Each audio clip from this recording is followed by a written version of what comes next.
las Escrituras revelan que en la era final aparecerá una figura conocida como el Hijo de Perdición, el Desolador, el hombre de pecado, la bestia o el anticristo. A pesar de esto, la palabra de Dios indica que en la actualidad su aparición está siendo retrasada por la acción del Espíritu Santo y la Iglesia.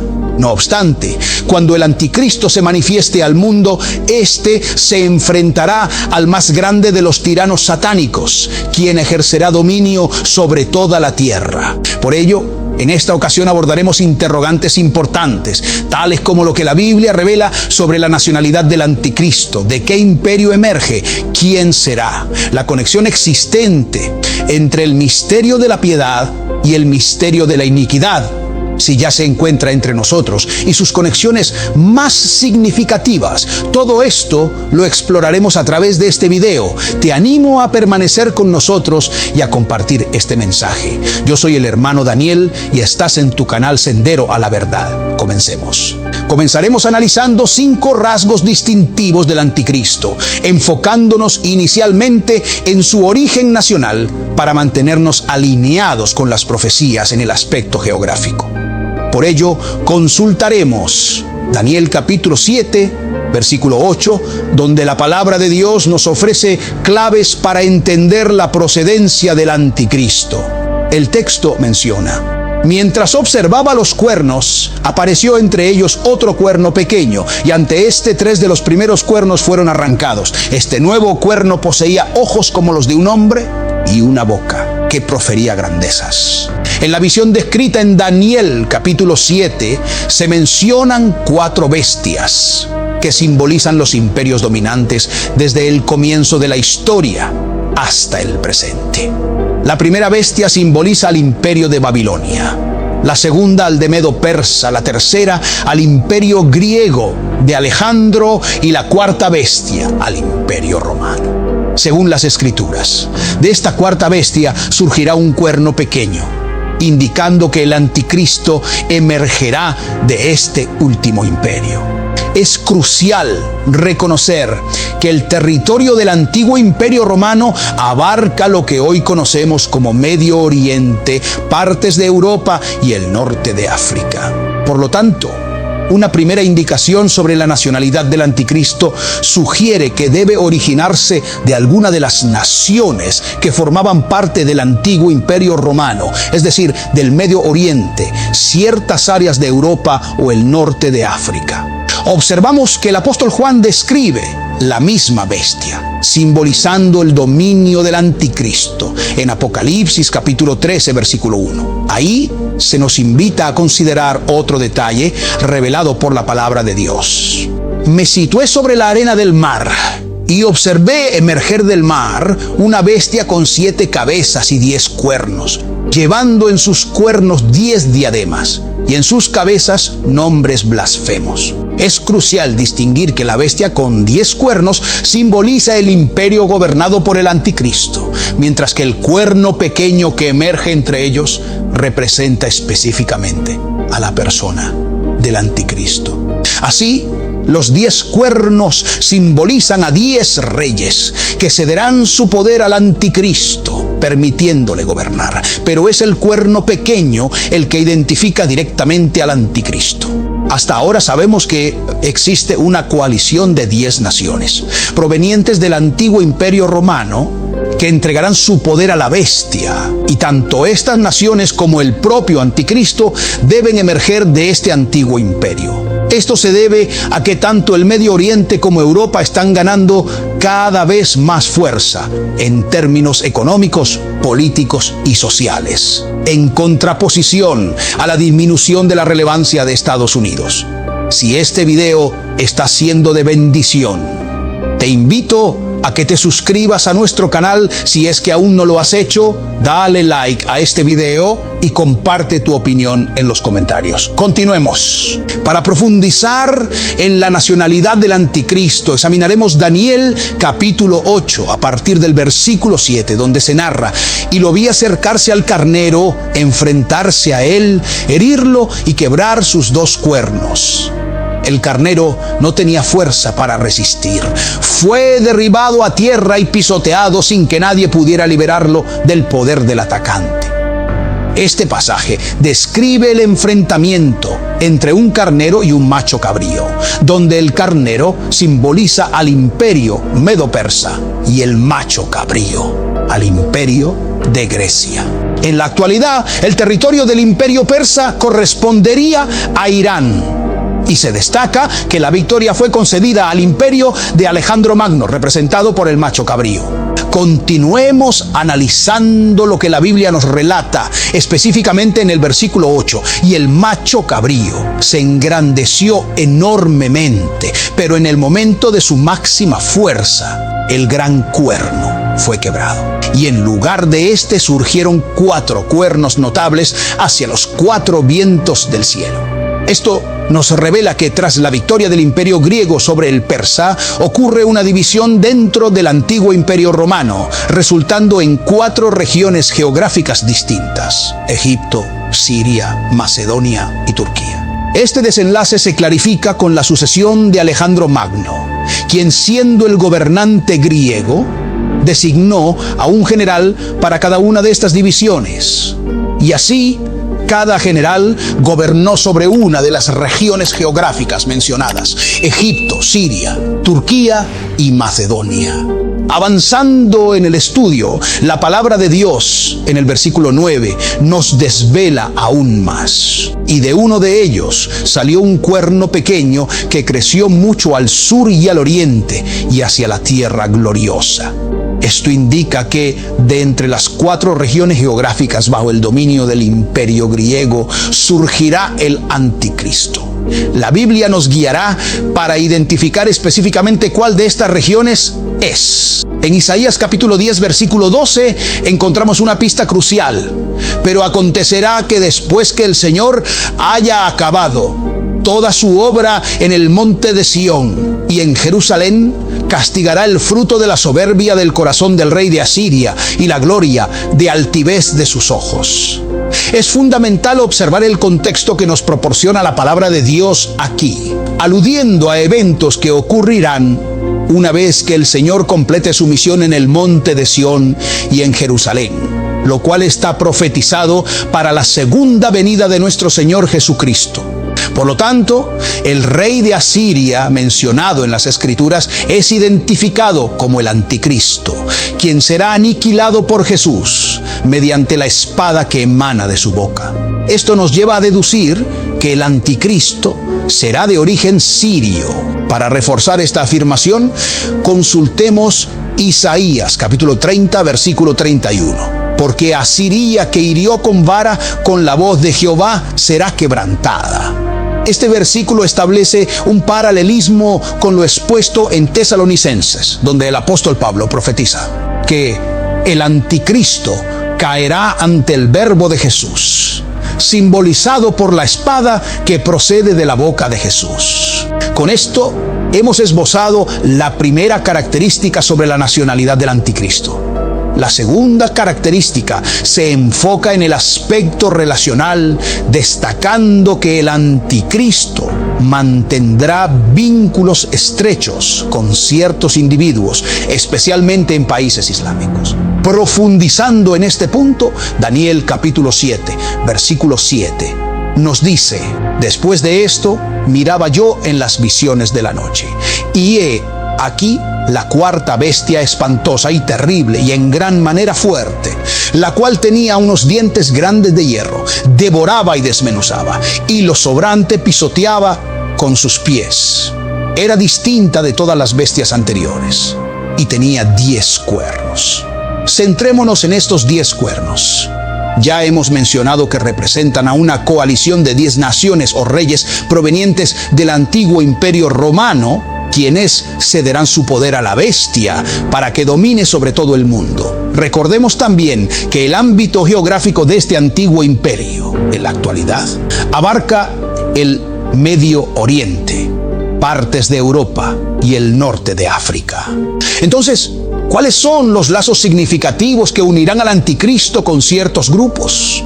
El Medio Oriente, siendo el corazón del mundo islámico, nos ofrece pistas. Esta región, cuna del Islam, y sus creencias apocalípticas se entrelazan de manera que lo que acontece actualmente con los musulmanes parece ser un eco de las profecías apocalípticas. Interesantemente, los musulmanes aguardan la llegada de un Mesías, conocido como el Mahdi, quien según su fe restaurará el Islam como la verdadera religión. Someterá a los judíos y gobernará sobre todas las naciones, unificando a los países islámicos bajo su mando. Por tanto, las Escrituras sugieren que el anticristo no solo aceptará el Islam, sino que lo exaltará, declarándolo abiertamente y proclamándose a sí mismo como el último Mesías islámico. Este individuo, descrito como un maestro en el arte de la guerra y las armas, logrará subyugar naciones enteras mediante la consolidación de los países islámicos. Nos encontramos ante una tercera característica del anticristo, la cual es de naturaleza familiar y suscita controversia. Es bien sabido que la interpretación de las Escrituras puede generar opiniones diversas y contrapuestas. Sin embargo, no todas estas interpretaciones pueden ser verídicas. Al final, lo que prevalece es el entendimiento claro de lo que la palabra de Dios nos revela. A partir de las Escrituras, se puede afirmar que el anticristo deberá tener ascendencia judía. Algunos argumentan que esto no es posible citando la desviación de los judíos, como ejemplifica el caso de Tel Aviv, conocida por su prominente comunidad LGBT. A pesar de estas percepciones, los estudiosos de la ley judía aún aguardan la venida de un Mesías que cumpla con los mandamientos divinos. Esta discusión nos lleva a la cuestión de si el anticristo será de origen judío o gentil. La respuesta se encuentra en 2 Tesalonicenses capítulo 2 versículo 4, donde se declara: el cual se opone y se levanta contra todo lo que se llama Dios o es objeto de culto, de tal manera que se sienta en el templo de Dios, proclamándose ser Dios. Según esta profecía, el anticristo se presentará en el templo de Dios, autoproclamándose Mesías. Esto sugiere la necesidad de reconstruir el templo de Jerusalén, pero según las Escrituras, tal reconstrucción solo sería factible por medio de una persona capaz de mediar entre los países islámicos. Esta es la razón del profundo lazo entre musulmanes y judíos, dado que uno de los sitios más sagrados del Islam, donde actualmente se encuentra la mezquita de Omar, es precisamente donde estaba el templo de Jerusalén. Por tanto, el anticristo deberá entablar negociaciones tanto con árabes como con judíos para obtener permiso de acceder al templo de Dios, ya que, conforme a las Escrituras, los extranjeros tienen prohibido el ingreso al templo, un impedimento que no aplicaría para un judío. De este modo, se indica que el anticristo necesariamente debería ser de ascendencia judía.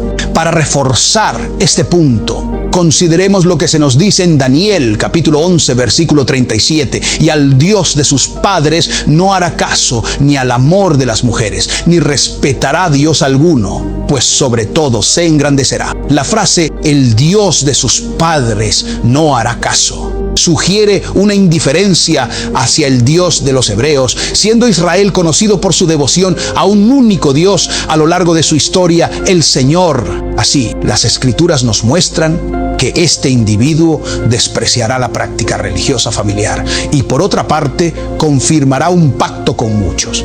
Pero a mitad de la semana, un periodo simbólico de 7 años, interrumpirá el sacrificio y la ofrenda.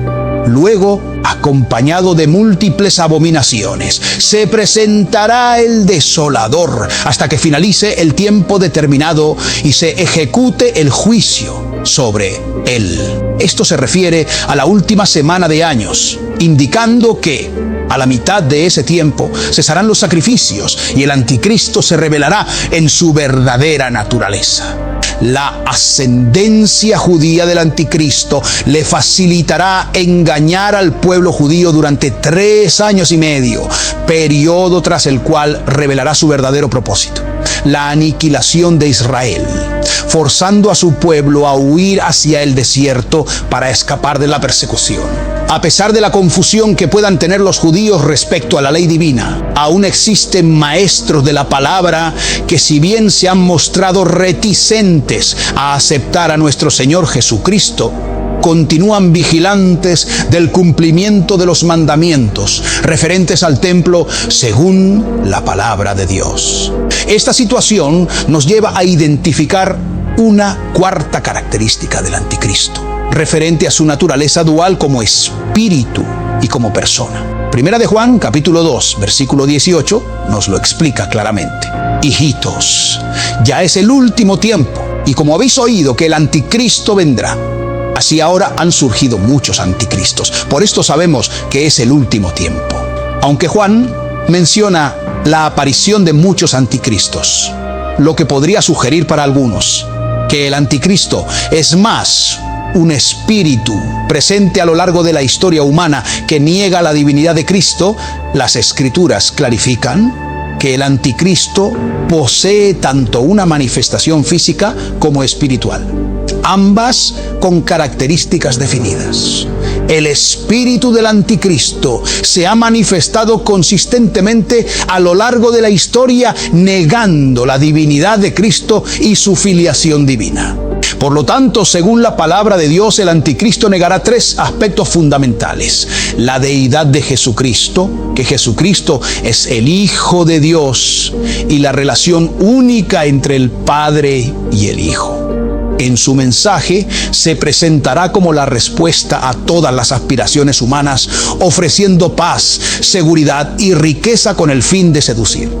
Yo soy el camino a todo lo que deseáis. Sin embargo, se revelará como un falso yo soy, incapaz de otorgar salvación, llevando a la gente a adorarlo y a marcarse junto a la bestia, sin reconocer la verdadera naturaleza de su engaño.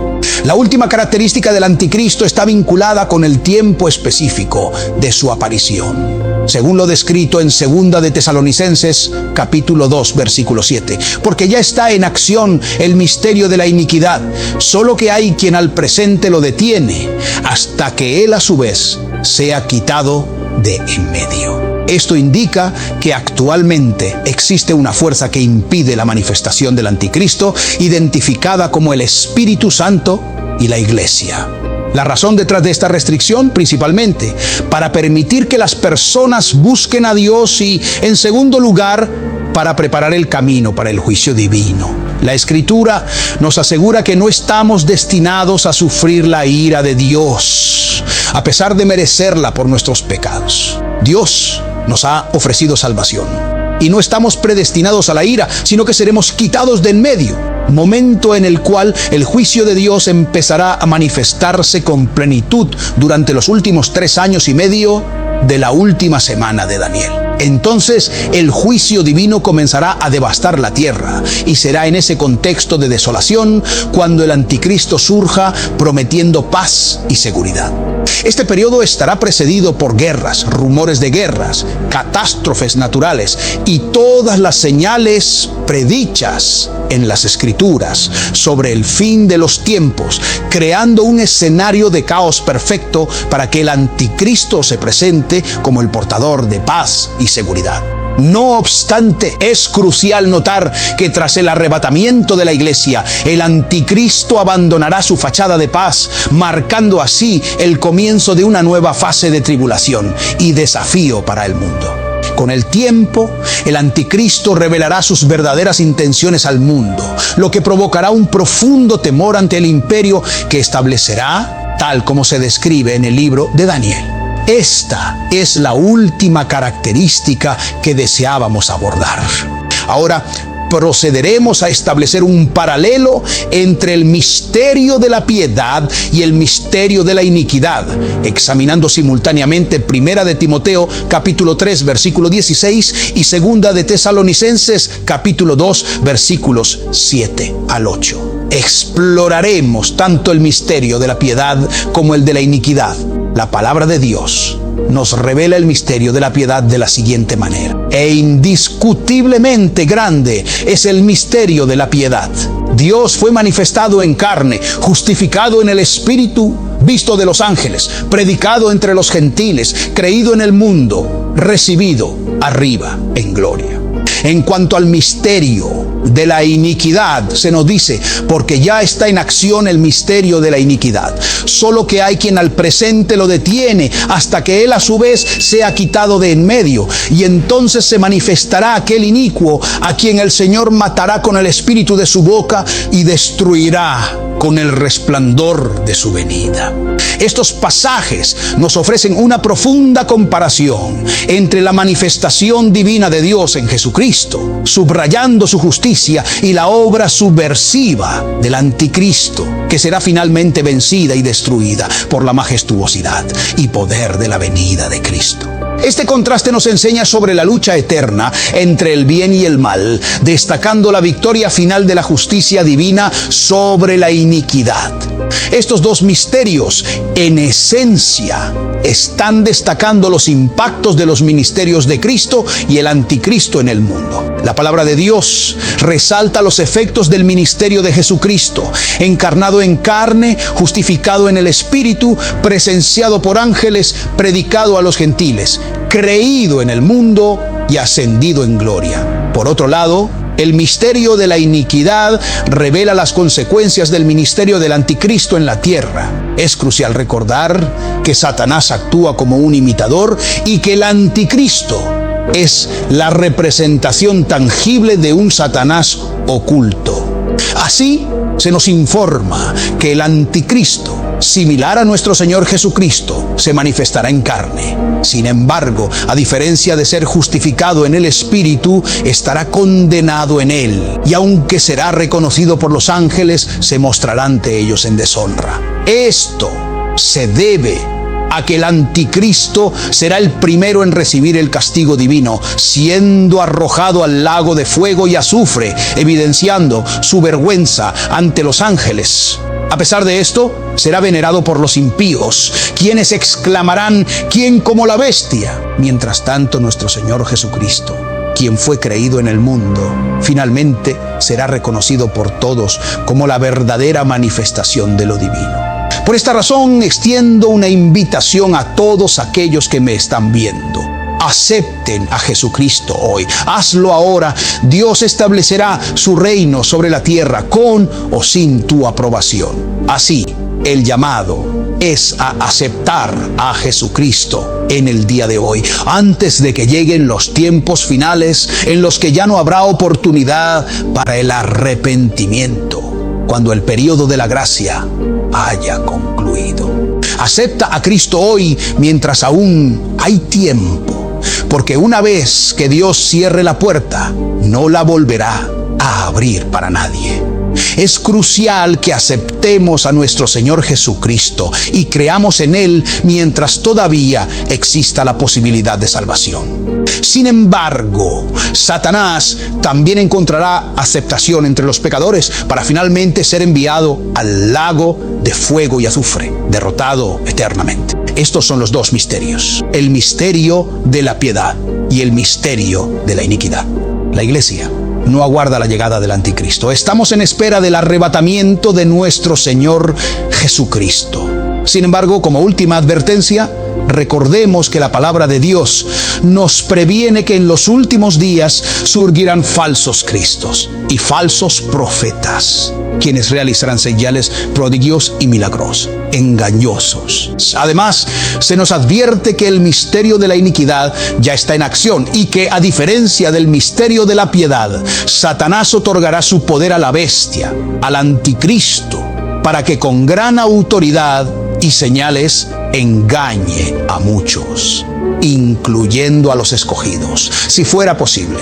Por ello, hago un llamado a la Iglesia, a cada uno de los miembros del cuerpo de Cristo, para instarles a estar más alertas que nunca, ya que Satanás ronda como león rugiente buscando a quien devorar. Protégete de caer en el engaño. Asegúrate de seguir fielmente la doctrina de Jesucristo. Esfuérzate por alcanzar el cielo. Evita la tentación de buscar novedades doctrinales que en los últimos tiempos puedan llevar a confundir la gracia con el libertinaje. Sé cauteloso ante la predicación de cualquier otro evangelio, ya que será condenado todo aquel que lo proclame, y condenado será quien lo siga.